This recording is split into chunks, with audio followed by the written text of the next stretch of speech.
Hello, people of YouTube, it's me. I know it's been a very long time since my last video, but the reason was I'm just lazy.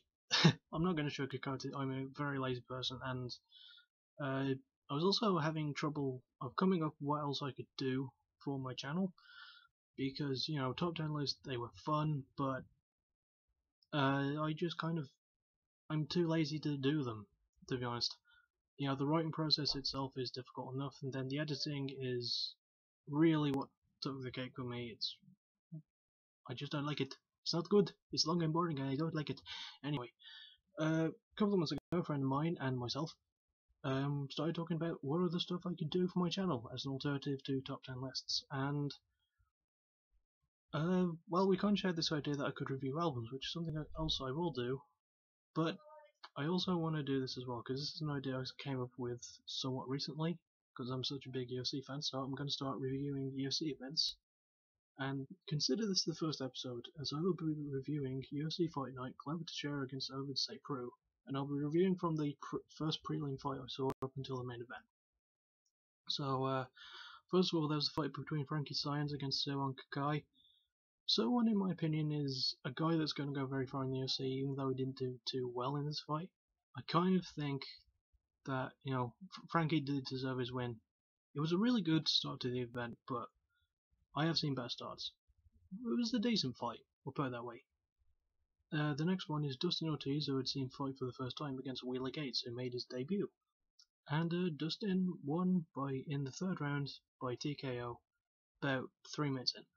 And I have to say, I was very impressed with actually seeing Dustin fight, but Wheelie, I think, had a very impressive debut, even though he lost. That's a recurring theme in this event, by the way, and in this video. A lot of the debutantes, I don't think that's a word you can use for most male fighters, but a lot of the people that sort of turned up for the first time in the UFC in this event haven't done too well for themselves, but they tried. But yeah, it was a good fight. I think it should have gotten fight of the night, to be honest, because it were a good one, but what do I know. Next is Chris Camozzi versus Tom Kong Watson, and Chris Camozzi won by unanimous decision, primarily because he was the better fighter, but also because of multiple groin strikes to Camozzi from Tom Watson cost Tom a point pretty much, and it was a really wise choice to sort of take a point away from him, even though he's an English fighter, and I always vouch for my people and so on. But yeah, it was a decent fight. And then there was another person debuting called Oluwale Bangbose, who is from Nigeria, and he fought Uriah Hall. And from Oluwale's record, a lot of people were like, oh, he's got a good record, and he came in undefeated. Then halfway through the first round, Uriah Hall knocked him out on the ground. Brilliantly so, I must say. It was a good fight. I would like to see Oluwale get a second chance to impress me. He did good while he lasted.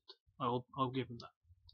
Next up is a catchweight fight, as Ray Borg came in overweight, between Ray Borg and Gian Herrera, which is the first time I ever saw Gian fight. Ray Borg won very dominantly, I must say. Took Gian down, multiple times and kept him down. Gian looked like he could have got a win in though, because he landed a nasty cut, literally on this part of Ray's eye, and the blood just spilling out. It was kind of gruesome. Despite the fact that the cut wasn't too big, the fact that it was right there, right by the eye, I think that's sort of what made it a bit more icky. It was a good fight. Ray deserves his win, because even though all he did was take down Gian, he didn't do just that actually. It was one of those really good ground fights I like, where they actually work to try and finish each other. Where they're actually striking and trying to submit each other. But it was a good fight.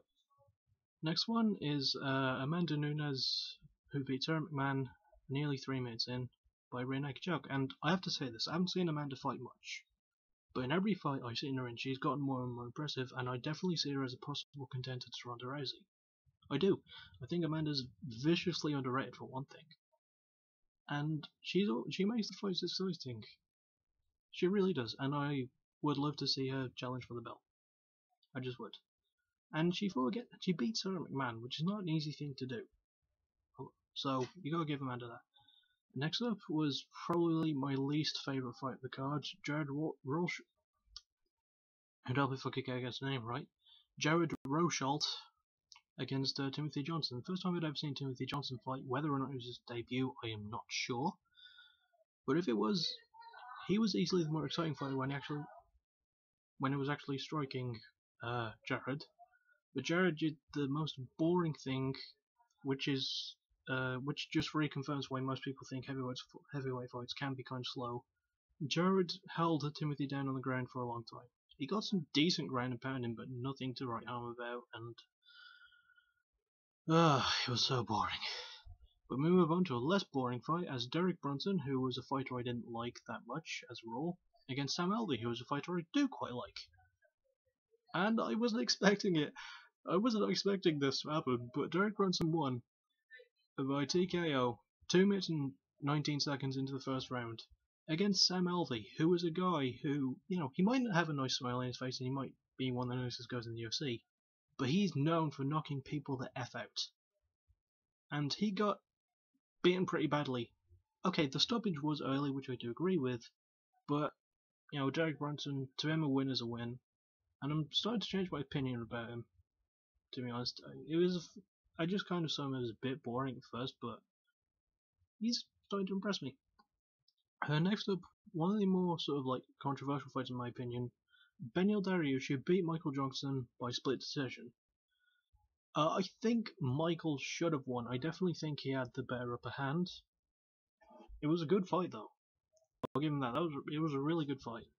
Kept standing for the good majority of it. I just don't see why Michael Johnson lost. I kind of think he should have taken it, but what do I know? I'm not a UFC judge. And finally, the main event of the card, Glover Teixeira versus Ovin St. Preux, which Teixeira won 3 minutes and 10 seconds in the third round with a rear naked choke, and not just any rear naked choke, one where Ovin's did not tap. Okay, Glover Teixeira held on to that choke until Owens went to sleep, until he went unconscious, and you can call me a sick bugger if you want, but I kind of like seeing that for some reason. It's just a lot more fun to see than them tapping out, even though tapping out is the more sensible thing to do. It is kind of fun every now and then to see someone actually going unconscious from being choked. And this was the event that won for the night, which I do kind of agree with. I think Dustin Ortiz versus Wildergate should have got that, but bonus money for the people who fight, the UFC fighters. I'm kind of glad I'm not going to this or any of it really. It's just going to be posted as is. Anyway, that's pretty much it for this review. I hope you enjoyed it. Personally, I've told you my favourite and least favourite fight on the card. If I haven't, it's Dustin Ortiz versus Wildergate. My most favourite, my least favourite was I had to remember it then. I had to look. Jared Rochold against Timothy Johnson. Anyway, if you have anything to say, if you have any questions for me, leave them in the comments, because I am hoping to start a sort of questionnaire series very soon on my channel. I don't know when, because I kind of need you to give me questions for it, but it's hopefully it'll be good. And anyway, I hope you enjoyed this video, and